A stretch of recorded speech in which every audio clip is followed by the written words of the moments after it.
వెలుగు కనపడగానే ఒక్కసారి అరుణాచలం అంతా మార్మోగిపోతుంది. అరుణాచల శివ అరుణాచల శివ అరుణాచల శివ అరుణాచల అని ప్రత్యేకంగా అదే పలుకుతారు.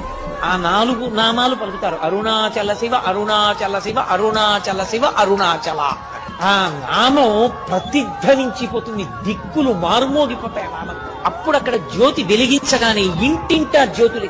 ఇన్ని జ్యోతులతో అసలు మీరు ఆ అరుణాచల క్షేత్రాన్ని చూస్తే ఎక్కడ చూసినా జ్యోతులు. ఇన్ని లక్షల మంది ఆ జ్యోతి వెలుగుతూ ఉండగా పర్వతం మీద ఆ పౌర్ణమి నాడు ప్రదక్షిణం చేస్తారు. కార్తీక పౌర్ణమి నాడు ప్రదక్షిణం చేయడం అంటే మీరు నడవడానికి ఏమి ఉండదు.